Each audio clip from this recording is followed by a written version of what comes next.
नमस्कार। आज म आजको भ्लगमा त्रिशुली नुवाकोटतर्फको बनाउँदैछु र अहिले मेरो साथी नन्द प्रसाद तिमिल सिन्हा आउँदै हुनुहुन्छ र उहाँसँगै हामी दुईजना भएर आजको भ्लग त्रिशुलीको भ्लग बनाउँदैछौँ र हाम्रो यात्रा भनेको देवीघाट, त्रिशुली बजार, त्यसपछि नुवाकोट दरबार भैरव मन्दिरहरू र त्यसै गरेर आएर दुग्धेश्वर महादेवको अनि बेद्रावती लगायत क्षेत्रहरू हुनेछन्।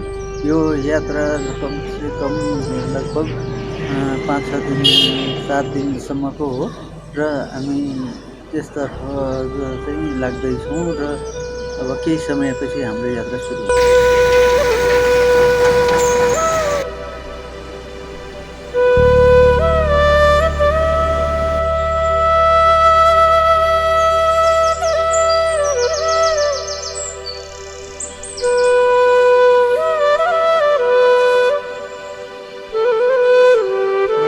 धीराज पृथ्वीनारायण शाहको अन्तिम संस्कार गरिएको यही शिलामा राखेर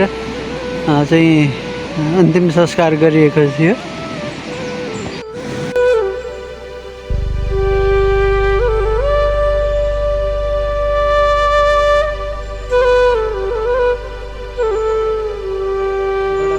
देवी मन्दिरको ठिक पछाडिपट्टि रहेको यस शिला आज पर्यन्तसम्म रहिरहेको छ।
कता आएको भन्छ भन्नाले जाल खेल्न जाने खोलामा जाल खेल्न जाँदा जालमा परेर आएको भएर जालपा देवी है सत्य देवीको गोठ जडा ठाउँ यहाँ यो जालपा देवी यो चाहिन्छ 3-4 जात्रा लाग्छ। 5 गङ्गाको सङ्गम छ यहाँ त्रिशुली, सूर्यमती, झलरावती, तप्तपावती, सप्तकोशी है।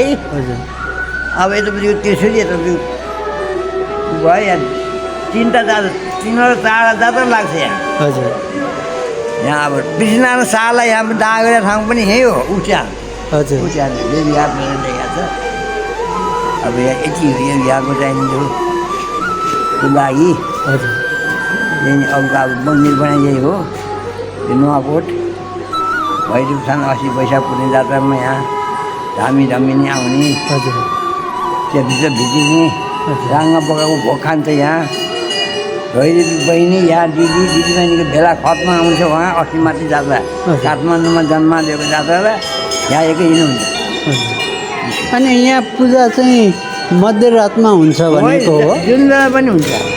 मैले सुनेको चाहिँ मध्यरातमा चाहिँ जात्रा हुन्छ भन्ने सुनेको थिएँ। मध्यरातमा जात्रा अस्ति माथि भएर गएको। हजुर। राति भोक खान्छ हामीहरूले। हजुर। रातिमा आँगा बोका भोक खान्छ जुन खान्छ यो। हजुर। अनि यहाँ पूजा गर्ने छोरानी सागा माता चल्छ यहाँ कृष्ण शाहलाई दाल यो हजुर। देवी घाट हो यो 5 गाउँमा सुनाउँछ। माया सङ्क्रान्ति वैशाख पनि एकादशी 3टा मेला हुन्छ। भैरवपुरमा जात्रा तिजको 5 महिनाको 5वटा जात्रा लाग्छ यहाँ। कुन नदी रे? कुन नदी? 5 नदीको सङ्गम स्थल भन्नुभयो। सूर्यमती, हजुर, झरझरावती, तप्तपावती, सप्तकोटी। हजुर। 5 गङ्गाको सङ्गम। हजुर। 5वटा जात्रा लाग्छ यहाँ। वैशाख पूर्णे, एकादशी, माया सङ्क्रान्ति, हजुर, भदौ पूर्णे, तिजको पूर्व।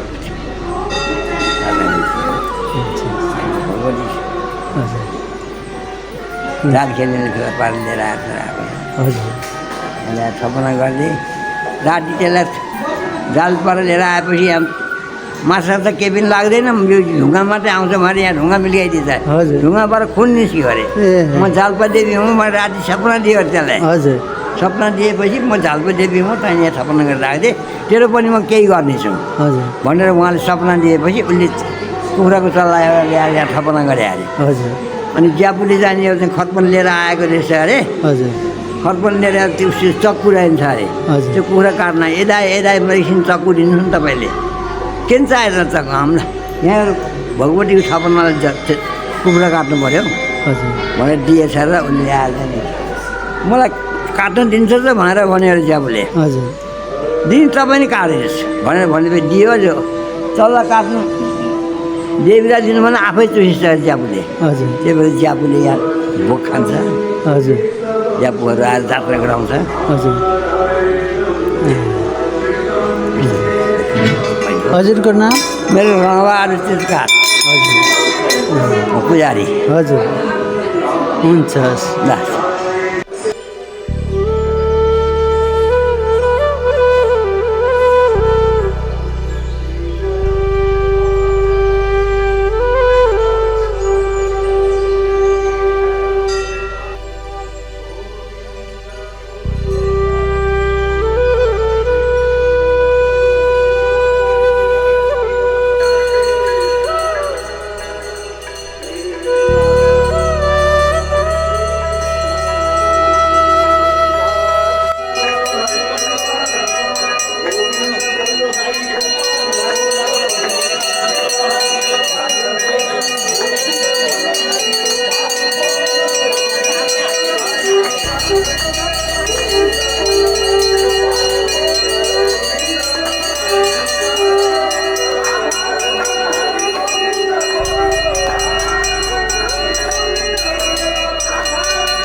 यो घर चाहिँ धामी बाको बसोबास गर्ने घर हो र अस्ति यो चैत पूर्णिमाको दिनमा चाहिँ यहाँबाट जलपादेवीमा चाहिँ पूजा देवी देवता लिएर गएर धामी बाहरू गएर पूजा गरेर आउनुभएको रहेछ र अहिले चाहिँ आराम गरिराख्नु भएको छ।